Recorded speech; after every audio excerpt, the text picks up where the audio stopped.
Welcome back again in the platform of Ranjan legal hub. पिछले video में हम discuss कर चुके थे जनरल डिफेंस के बारे में, जिसमें कि हम इसका 2 पार्ट अपलोड कर चुके हैं, पार्ट 2A, जिसमें हम वॉलेंटरी नॉन फिट इंजुरिया को डिस्कस कर चुके हैं। फिर उसमें फ्री कंसेंट के लिए क्या क्या नेसेसरी है वो हम डिस्कस कर चुके हैं। आज हम 2 जनरल डिफेंस को डिस्कस करेंगे because it is a very short topic. ये जो 2 टॉपिक जो होगा ये एक शॉर्ट टाइटल है, बहुत ही छोटी टॉपिक है, इसलिए हम एक ही वीडियो में 2 डिफेंस को कवर करने वाले हैं। The first is the plaintiff, the wrong doer and the second is inevitable accident.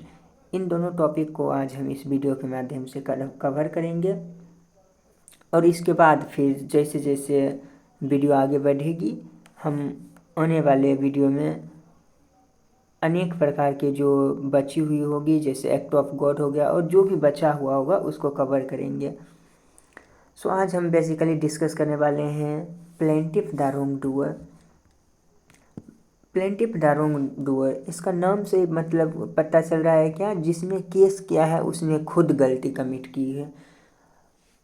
अब जिसने केस करने गया है, जो कि केस फाइल किया है, जो स्यू किया है डिफेंडेंट को, वो खुद अगर कोई गलती किया है तो ये तो बेसिकली एक डिफेंस होगा, क्योंकि जब उसकी खुद की गलती है तो इसमें डिफेंडेंट को तो फ़ायदा हो जाएगा। वही बेसिकली इसमें कहा गया है। इसमें पढ़ते हैं हम आगे क्या दिया गया है। Under the law of taught contract, law of taught को या कॉन्ट्रैक्ट हो, बेसिकली यहाँ पर कॉन्ट्रैक्ट लिखा गया है बट यहाँ टॉट होना चाहिए, कुछ भी लिख सकते हैं। One of the principle is that no court will aid a person who found his cause of action upon an immoral or an illegal act। यानी कि लॉ ऑफ टॉर्ट में या कॉन्ट्रैक्ट में बेसिकली ये देखा जाता है कि अगर आप कोर्ट के सामने जा रहे हो तो आप पूरी तरह से इनोसेंट होना चाहिए, आप निर्दोष हो, तभी आप कोर्ट के सामने जाइए, तब आपको कोर्ट रिलीफ देगी। लेकिन आपने खुद कोई गलती कमिट किया है, खुद किसी प्रकार का कोई नेग्लिजेंस आपके साइड से हुई है, तब आप कोर्ट में जा रहे हैं तो कोर्ट आपकी हेल्प नहीं करेगी। वही इसमें कहा गया है कि कॉन्ट्रैक्ट में ये प्रिंसिपल होता है कि कोर्ट के सामने जो पर्सन जा रहा है, जो कि खुद को बता रहा है कि हम एग्रीव्ड पार्टी हैं, वो जब कोर्ट के सामने जा रहा है तो उसने किसी प्रकार की कोई गलती कमिट नहीं किया हो।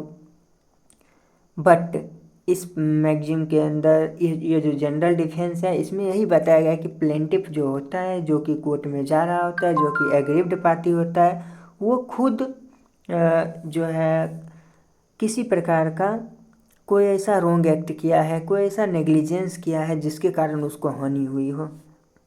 इसमें एक बेसिकली ये मैगजीन आता है एक्स टोफी कॉजा नन ऑरिटर एक्सियो, जिसका मतलब होता है from an immoral cause no action arises. यानी कि जब कोई इमोरल कॉज किया जाता है बाय द प्लेंटिफ तो किसी प्रकार का एक्शन अराइज नहीं होता है। इसमें एक ही केस है जो कि इसमें ये जो जनरल डिफेंस है इसको इनवैलिड करता है, ये जनरल डिफेंस नहीं लायबल हो पाता है। वो केस लॉ ये है बर्ड वर्सेस होलब्रुक, ये 1828 का केस है। इस केस में बेसिकली होता क्या है कि सपोज ए एक पर्सन है, इसका लैंड है, इसके इस लैंड पे बी बिना किसी कंसेंट, बिना ए के कंसेंट लिए बी यहाँ पे इंटर कर जाता है, इसके लैंड में इंटर करता है। तो जब ये इंटर किया तो ये क्या हुआ, ये ट्रेसपास कर गया। जब बी इसके लैंड में ट्रेसपास करता है तो ए यहाँ पे क्या करता है कि स्प्रिंग गन लगा करके रखे रहता है अपने लैंड में, कि अगर कोई इंटर करे तो उसको हार्म हो।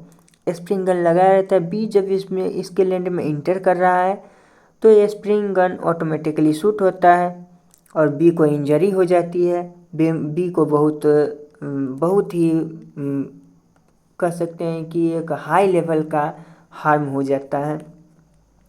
अब यहाँ पे अगर देखा जाए तो बी की ही गलती है, क्योंकि इसने ट्रेसपास किया without consent taken by the ए से बिना कंसेंट लिए ही बी उसके लैंड में इंटर किया था, तो उसने ट्रेसपास का ऑफेंस कमिट किया। लेकिन यहाँ पे कोर्ट ने क्या बोला कि हाँ, ये हम मान रहे हैं कि बी ने गलती किया है, बी ट्रेसपास किया है, लेकिन आप इतना डेंजरस वेपन अपने लैंड में इंसर्ट नहीं कर सकते जिसके कारण किसी को इतना ज़्यादा हार्म हो जाए।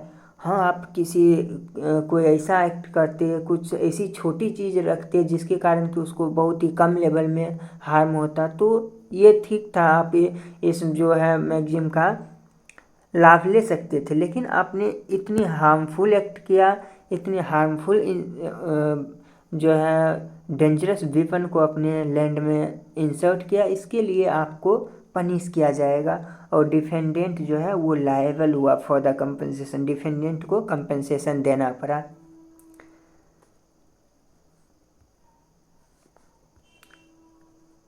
अब हम आगे बढ़ते हैं। आगे जो केस लॉ आगे अगला जो डिफेंस है वो है inevitable accident.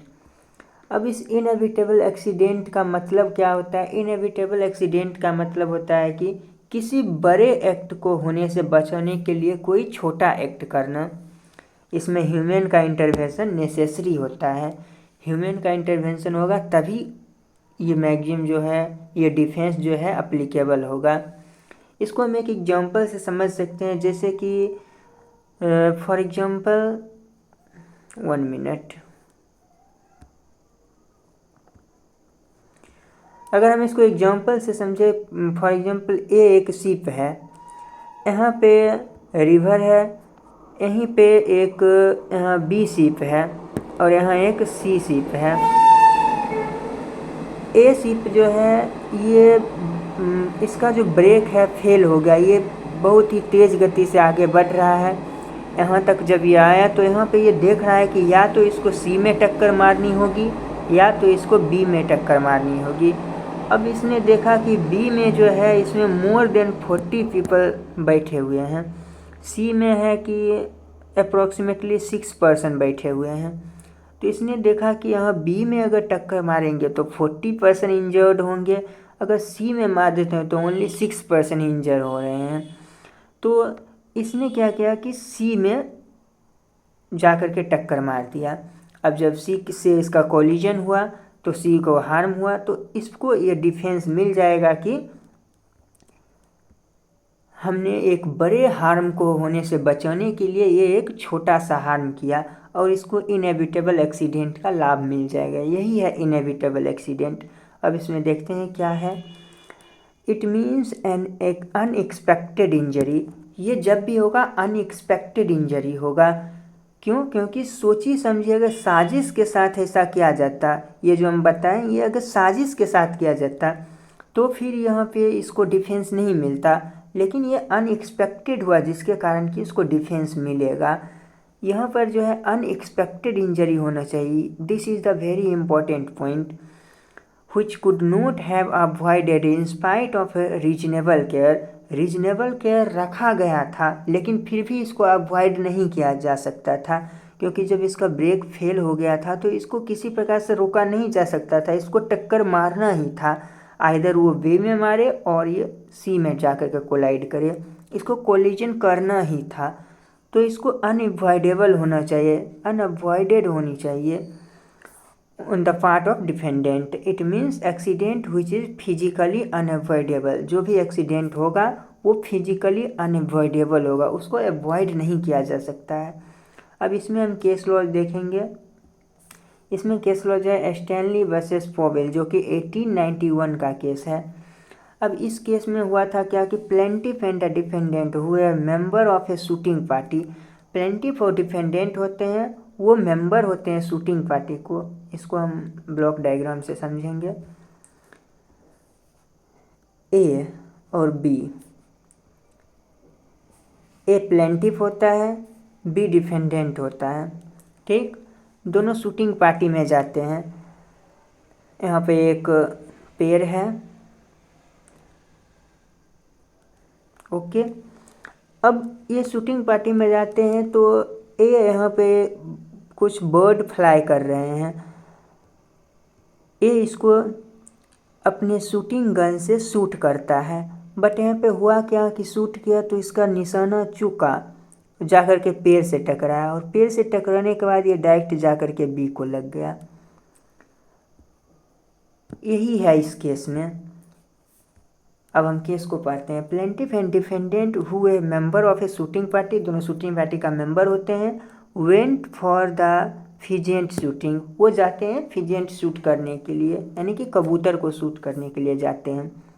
The defendant fired at pheasant, defendant जो है वो पिजेंट पे फायर करता है, but the shot from his gun glanced off and oak tree, ये बट जो गन से जब फायर वो किया तो वो जा कर के ओक ट्री से जा कर के उसकी जो बुलेट थी वो टकराई एंड इंजर्ड द प्लेंटिफ, और प्लेंटिफ को इंजर्ड हो गया। अब इसमें कोर्ट हेल्ड क्या किया कि court was held that the injury was accidental, ये जो इंजरी है ये एक्सीडेंटल हुआ है। The defendant was not liable, और डिफेंडेंट को लायबल नहीं ठहराया गया। यही है इनएविटेबल एक्सीडेंट। इसमें जो है इंजरी अनएक्सपेक्टेड था, कोई प्रॉपर प्लानिंग के साथ नहीं हुई थी, और जो इंजरी था वो एक्सीडेंटल हुआ था, इसीलिए डिफेंडेंट को लायबल नहीं ठहराया गया था। अब हम अगर दूसरी केस की बात करें, Assam state corporation etcetera federation limited versus Shrimati Anubha Sinha, all India reporter 2000, ये 2000 का केस है। अब इस केस में क्या हुआ था कि the premises belonging to the plaintiff were let out to the defendant. इसको भी पहले हम ब्लॉक डायग्राम की मदद से समझ लेते हैं, उसके बाद इसको पढ़ेंगे और तब जानेंगे।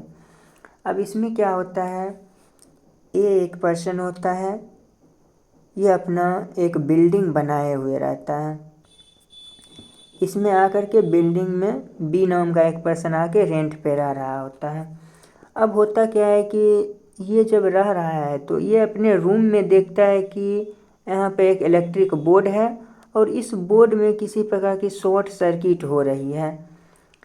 ये इस बात की जानकारी एक जो कि लैंडलॉर्ड होता है इसको देता है कि इसमें इस प्रकार की दिक्कत है, इसको आप ठीक करवाइए। ए के द्वारा इसके बात को अवॉइड कर दिया जाता है कि ठीक है करवा देंगे, अच्छा 1-2 दिन के बाद करवा देंगे, बट ये ठीक नहीं करवाता है। अब एक दिन हुआ क्या कि इसी जो है शॉर्ट सर्किट की वजह से पूरी लाइट, बिल्डिंग का पूरा लाइट ख़राब हो गया, जिसके कारण ए को बहुत बड़ा हार्म हुआ। अब ए जाकर बी को स्यू करता है इन द कोर्ट कि बी के यहाँ पे शॉर्ट सर्किट हो रहा था, जिसके कारण हमको इंजरी हुआ, तो हमको इसका डैमेज दिया जाए, हमको कंपनसेशन प्रोवाइड करवाया जाए। तब इसमें कोर्ट हेल्ड किया कि बी ने आपको इसका दिया था, आपको इसकी जानकारी दिया, आपको इसकी प्रॉपर जानकारी प्रोवाइड किया गया था, लेकिन आपने इसको अवॉइड किया, तो ये आपकी गलती है और इसमें बी लायबल नहीं होगा। अब हम केस में आते हैं, केस को पढ़ते हैं जिससे अच्छे से और क्लियर हो जाएगा। केस में दिया है कि the premises belonging to the plaintiff were let out to the defendant, यानी कि प्रीमाइसेस जो था वो प्लेंटिफ से बिलोंग करता था, उसमें डिफेंडेंट रेंट पे आया था रहने के लिए। The defendant that is the tenant requested the landlord to repair the electric wiring, वो रिक्वेस्ट किया था लैंडलॉर्ड से कि ये इलेक्ट्रिक वायरिंग ख़राब है, डिफेक्टिव हो गया है, इसको आप रिपेयर करवाइए।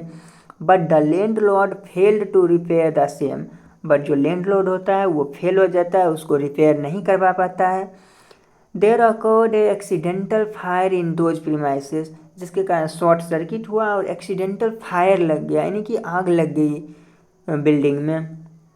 Probably due to short circuit of electric connection, जो शॉर्ट सर्किट हुआ था उसके कारण आग लग गई।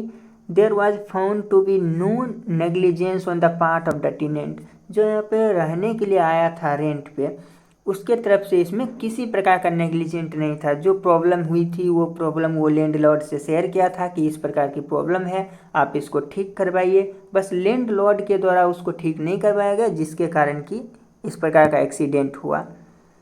इन an action landlord to claim compensation, landlord जो था वो कंपनसेशन क्लेम करने गया कि ये बी जो मेरे रेंट में रह रहा है इसके कारण ये हुआ है।